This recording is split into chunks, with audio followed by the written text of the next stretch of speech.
ہماری قوم سے پہلے ایسی ہزاروں قومیں گزری ہیں جو اپنے دور میں ترقی کی عظیم نشستوں پر فائز تھی، لیکن کسی نہ کسی وجوہات کے باعث تباہ ہو گئی۔ انہی قوموں میں سے ایک قوم موہنجو داڑو میں آباد تھی، جو ترقی کے لحاظ سے دوسری قوموں سے کافی آگے تھی۔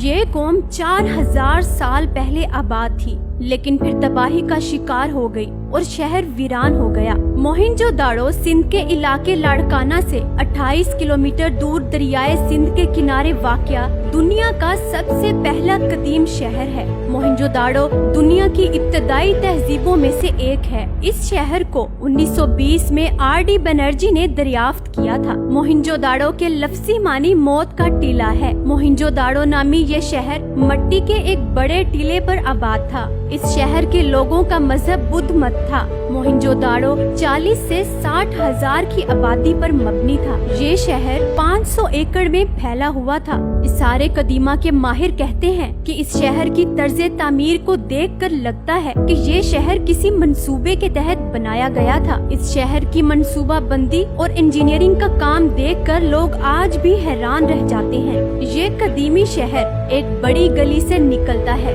اور دیگر تمام چھوٹی گلیاں ایک دوسرے کو 90 ڈگری کے زاویے پر کاٹتی ہیں۔ موہنجو داڑو میں موجود گھر پکی اینٹوں سے بنائے گئے تھے۔ ہر گھر میں بیت الخلاء موجود تھا، جس سے پتہ چلتا ہے کہ موہنجو داڑو کے لوگ کافی صفائی پسند تھے۔ شہر میں صاف پانی کے کنویں بھی پائے گئے ہیں۔ جدید دریافت کے مطابق یہاں 700 سے زیادہ کنویں پائے گئے ہیں۔ کنووں کی اتنی بڑی تعداد ملنے کے بعد اکثر لوگوں کا یہ ماننا ہے کہ قرآن پاک میں ذکر کیے جانے والے اصحاب الراس یعنی کنویں کے لوگوں سے قرآن پاک کی مراد شاید یہی موہنجو داڑو کے لوگ ہیں، جنہیں اللہ تعالیٰ نے ان کی سرکشی کے باعث تباہ کر دیا۔ اس شہر سے ملنے والی تحریروں کو آج بھی کوئی نہیں پڑھ سکا اور یہ کام ابھی بھی جاری ہے۔ اس سلسلے میں بہت ساری بین الاقوامی کانفرنسز بھی ہوئی، جن میں دنیا کے نامی گرامی سائنسدانوں نے شرکت کی، لیکن یہاں کی زبان اور تحریروں کی گتھی سلجھانے میں کوئی کامیابی حاصل نہ ہوئی۔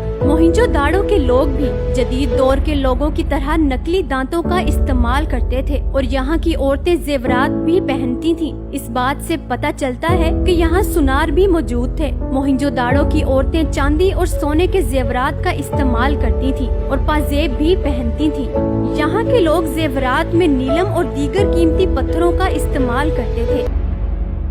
موہنجو داڑو میں پائے گئے ایک مجسمے کے بازو میں چوڑیاں تراشی گئی ہیں، جسے دیکھ کر پتہ چلتا ہے کہ یہاں کی عورتیں چوڑیوں کا استعمال بھی کرتی تھیں۔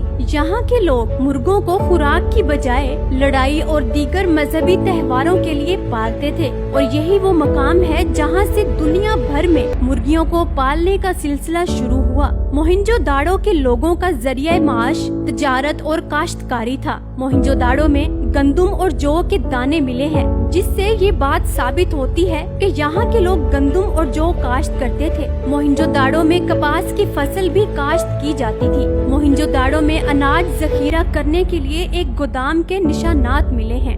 موہنجو داڑو کے لوگ ظہور سازی اور مجسمہ سازی کے فن میں بھی مہارت رکھتے تھے۔ موہنجو داڑو کے لوگ مٹی اور پتھر کے برتن بنانے کے علاوہ مختلف دھاتوں کو اپنے استعمال کے مطابق کام میں لے آتے تھے۔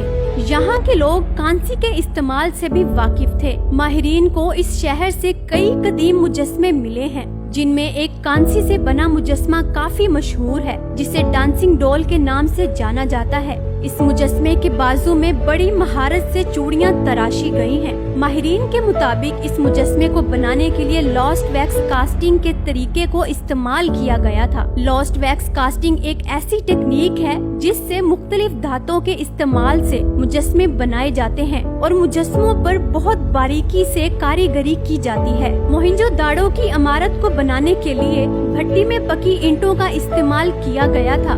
ماہرین کے مطابق موہنجو داڑو میں کسی بادشاہ یا حکمران کے آثار نہیں ملے۔ ماہرین یہ مانتے ہیں یہاں کے لوگ کسی ایک حکمران کی بجائے دور جدید کے معاشرے کے طرز پر اپنی تجارت اور لین دین پر ہی گزارا کرتے تھے۔